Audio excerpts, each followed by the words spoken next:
Wilderness Adventure Ride.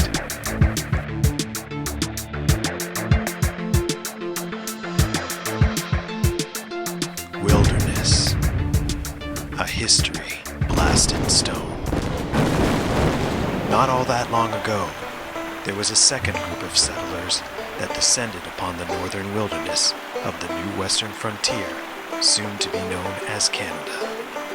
Vast, gallant, and wild, the wilderness had figured prominently in the nation's history and culture as long as it had been known. And the abundant resources of minerals, timber, and fresh water remains a primary national resource for the nation throughout and still today. In the early 1980s, after the country's premier theme park, Canada's Wonderland in Toronto, failed to deliver an originally planned and mandated Frontier Canada theme section, an attraction celebrating the hinterland's glorious history remained absent from its rabid colonizers to enjoy. This, despite the period being a golden era for log flumes and wilderness-themed rides. Over a decade into its history, Ontario Place, also in Toronto, had seen its original vision as a cosmopolitan and modern, globally themed option for locals and beyond decay into a near white elephant on the sea, struggling to meet attendance and revenue goals for most of its first decade.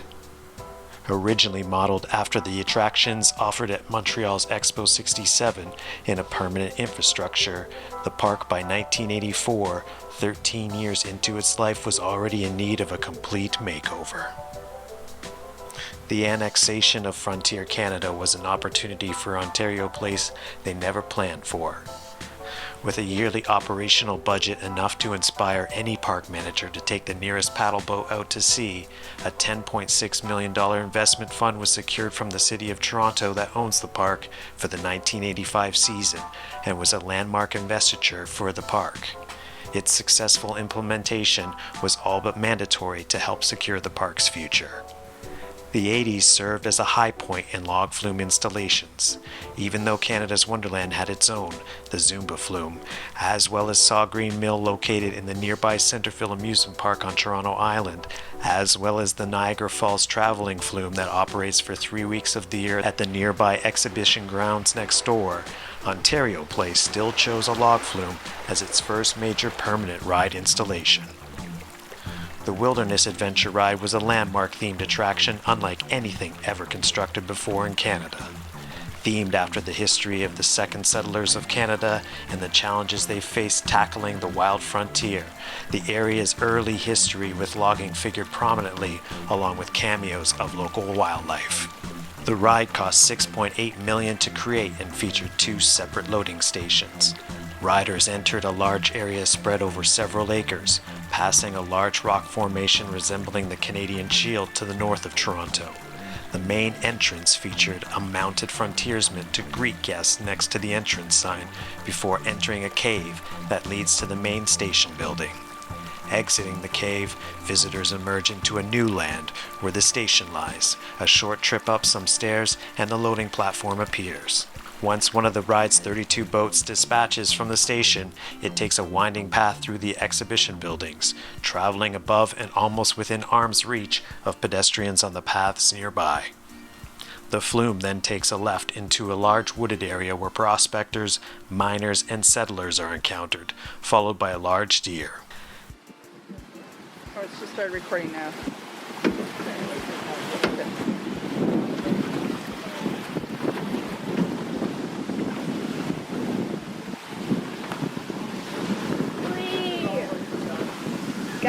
Soaked now. As the boat settles before another turn left past the observation tower, riders pass under a working mill and are sprinkled from a flume they pass underneath, along with a splash cannon to the left, where to the right there are 2 large animatronic moose grazing in a pond.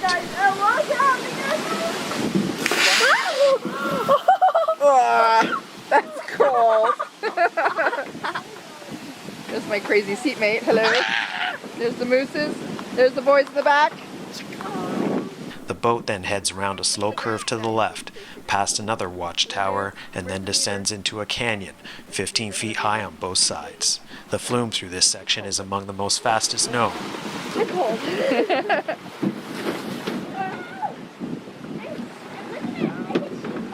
Okay, getting into the rapids. Coming into the rapids. Crazy! Wah, wah, wah, wah, wah.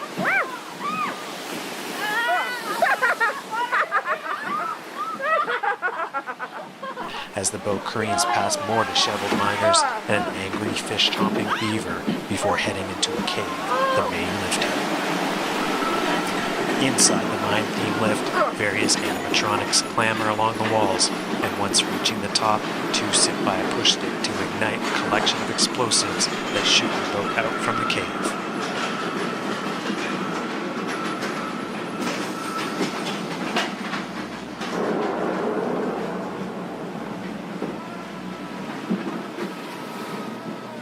Wow, that was a giant ball. Okay, now I have to hide the camera for a little bit. Now near the tree line, the riders enjoy a smooth portion of turns hold on, before here meeting the comes the 40-foot drop. Ready? Ready? And here we go!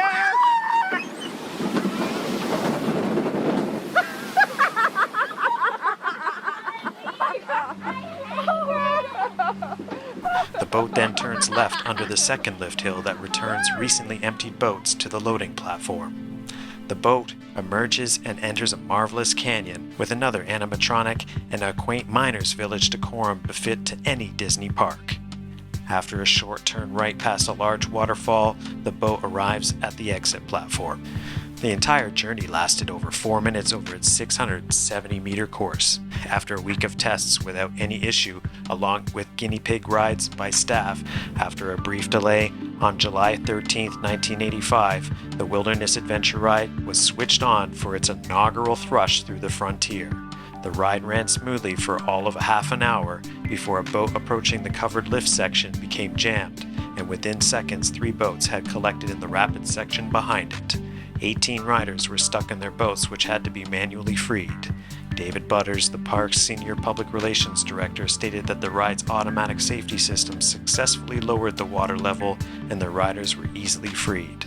A function that in a short time would not as easily be relied upon. After this slight opening day mishap, the ride functioned without incident for a decade. Its introduction, however, had not been the draw that the park had hoped for.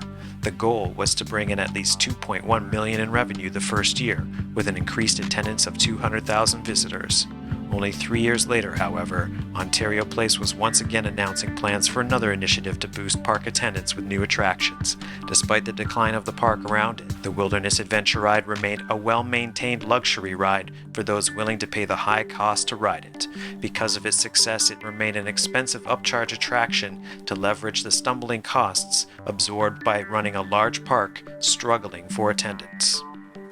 The workhorse of the park, War, worked harder to save Ontario Place than any of the decaying loggers that terrified riders through the 90s. 2 decades into its history, Ontario Place found itself as a failed experimental attraction that had gone through many different guises through that time. And the tastes and need for an attraction celebrating a history increasingly being looked at in a different manner was slowly gathering the strength needed to erase most of it from common memory.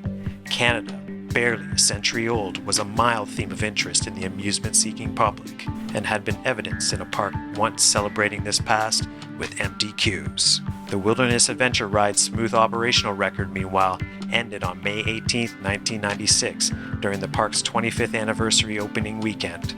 With 25-cent rides offered on all attractions, the park was experiencing an uncharacteristically busy day with 24,000 in attendance. On the Wilderness Adventure Ride, in the same problem area from the opening day incident, a boat tipped over, sending all 6 of its riders into the half-meter trough. All were rescued without incident. However, the former water-lowering safety system apparently was inoperable. The recovery was more challenging than the prior incident. After a day-long closure and inspection, a hole in the craft the family was riding in was deemed the cause of the incident. As the 90s came to a close, the Wilderness Adventure Ride and its park faced an uncertain future in the coming century, and it would not be long before a final answer would strike upon both. The end was near. And down white water, that's where the long driver learns to step lightly. It's burning down and down white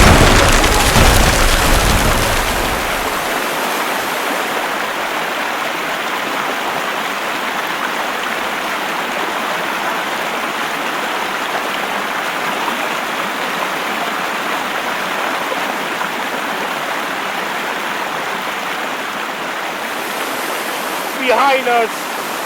It's falling off. On May 22, 2011, a boat became wedged on the early portion of the course. Behind it, a recently dispatched boat headed towards it and collided with enough force to nearly dislodge both vehicles. Passengers were removed, while others not actually on the ride were more stressed by the incident than the riders themselves.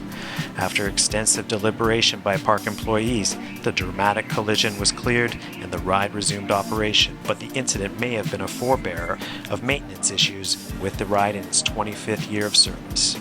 Many of the animatronics were no longer working, and the patchwork required to keep the ride in operation was becoming more evident and faced the mockery of some riders. It was not to be for long, however, as this was the final season for the ride and the park it called home forever. In February of 2012, the City of Toronto, still owner of Ontario Place, announced the theme park's closure. The area once celebrating that Frontier past was to be left to decay, and each passing year added landfill to an island already created from it. For years, the ride sat disused and visited by unofficial visitors while the animatronics were removed, the salvageable ones stored and used in creative ways in recent years. Outside of the main station area, what once was the most impressive themed attraction in Canadian history had been discontinued and left to decay, and is now a relic of a different, more imaginative era. Now, visitors to the park that makes up Ontario Place can visit various sections of the ride and travel the now filled-in path of the flume on foot. Thankfully, the impressive vision of the ride can still be felt today, but eventually that, like the history it once explored, will only be found in classrooms. Along drivers walls pleases girls completely, burning down and down white water. Along drivers walls pleases girls completely. Thank you for watching. Always enjoy. Always enjoy. Always enjoy. Always enjoy.